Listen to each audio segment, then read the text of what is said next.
My name is Ben Pinnell. I'm a principal agent of the Coastal Estate Group, and today we're going to be talking about the top 3 cities in Orange County that you may be overlooking.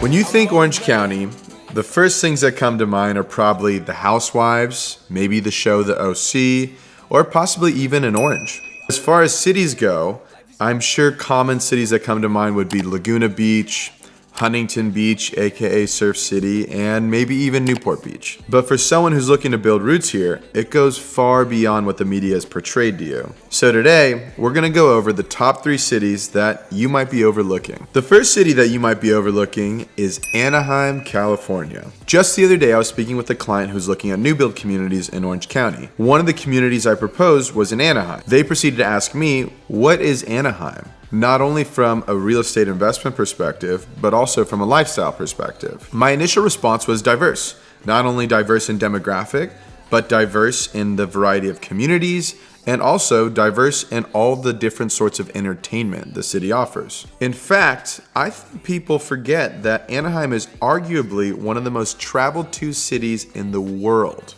And why is that? Disneyland.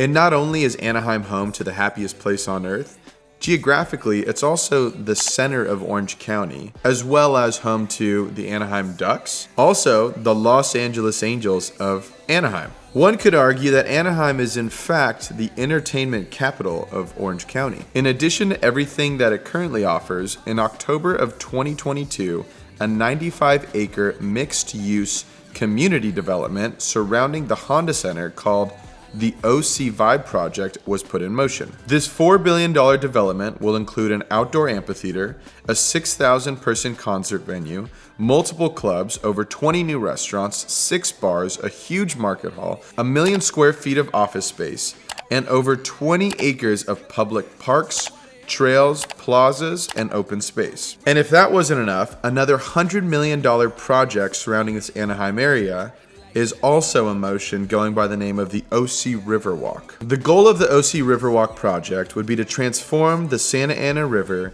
into an iconic regional destination for entertainment and recreation. Some of these features include a new trail extension and connection from Catella Boulevard to Anaheim Coves, pedestrian and bicycle bridge across the river to improve safety, and 2 inflatable dams creating beautiful waterfronts along the OC Riverwalk Trail. Still not impressed? That's fine, because there's a third development happening in Anaheim as well, the California High-Speed Rail. This aims to connect Anaheim to Los Angeles, revolutionizing travel between the 2 major cities. So if you weren't aware of the billions of dollars that are being pumped into the historical city of Anaheim, now you are, which may also help explain why I would categorize this as an overlooked city. Now let's talk about Costa Mesa. For those who don't know, Costa Mesa is split by the 55 freeway into East Side and West Side Costa Mesa. East Side Costa Mesa has been renowned as the more desirable location of the 2 over the years, and this is due to its intersecting communities with Newport Beach, Newport school districts, access to Back Bay, and of course the prized possession of 17th Street, which, if you don't know, is essentially the main street of Costa Mesa. Bars, restaurants, entertainment, it's got it all. On the flip side, you have West Side Costa Mesa, which has always been seen as the less desirable side of the freeway, which is why I would classify West Side Costa Mesa as another overlooked city in Orange County. So let's talk about why this is the case. First off, the whole city is flipped backwards. What I mean by that is you have the industrial commercial real estate closer to the ocean on the south end, while you have the residential communities closer to the freeway on the north end. Doesn't make much sense. The school rankings don't meet the same standards as Newport's. Aesthetically, it just offers less desirable neighborhoods and shopping centers. The homeless population has historically been an issue, which is somewhat attributed to its location and proximity up against the riverbed. And lastly, if you're not first, you're last. So no matter how great all these cities are, when you're comparing to the other nicer surrounding areas, yeah. Now let's pivot and talk about the draw and the opportunities of Westside Costa Mesa. Unlike Eastside Costa Mesa, there's still so many opportunities to get into older homes and maybe less desirable communities at a more affordable rate. This not only gives buyers the opportunity to build in their own sweat equity, but it also gives you the opportunity to buy and hold, waiting for the inevitable gentrification and appreciation for a city just a couple miles from the beach. And the communities are really not all that bad. There's still beautiful communities with luxury homes, lush landscapes, such as Mesa Verde and the Freedom Homes Tract. These communities offer parks, golf courses, and even ocean views. Who would have thought? But even if you're not starting out one of these top communities, there's still such an opportunity and such a charm to this up-and-coming city. And for our third overlooked city, we're gonna go to Seal Beach, California. Of course, I'm biased in this scenario, considering that this is the hometown that I was raised in, but with that being said, this also makes me an expert in the area. I personally believe that there is no better place to raise a family than in Seal Beach, California.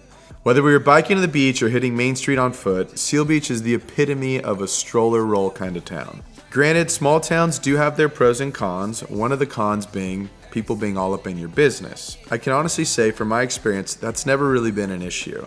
Till this day, I can't walk down Main Street without running into someone I know. And it's always a pleasant wave, a hey, how's your mom? Hey, I just saw your brother. It really does bring that tight-knit community to another level. And to the point of having a tight-knit community, another thing that Seal Beach really offers is a feeling of security. All hours of the day, any hour of the night, you never felt unsafe. And maybe that was due to it just being a sleepy town, especially at night with not much nightlife. Now let's get into why Seal Beach is overlooked. Personally, I think it's because where PCH cuts through our little town, there's no ocean views, there's no real draw except seeing the Main Street sign. But for those who don't know, it's really just the first city that welcomes you into Orange County from LA County. Anytime I tell someone that I'm from Seal Beach, most people respond with, oh yeah, I've driven through, but not many stay, and honestly, I don't think the locals are too mad about it. So at the end of the day, my sleepy hometown of Seal Beach definitely flies under the radar. And honestly, being such a small town, there's not really a lot of room to get in. But if it is a place that you are interested in, you know who to go to. Let me know if you agree that these are the top 3 cities that are overlooked in Orange County, or if you think I missed something. Be sure to subscribe to our YouTube channel and never hesitate to reach out with any real estate questions in Orange County.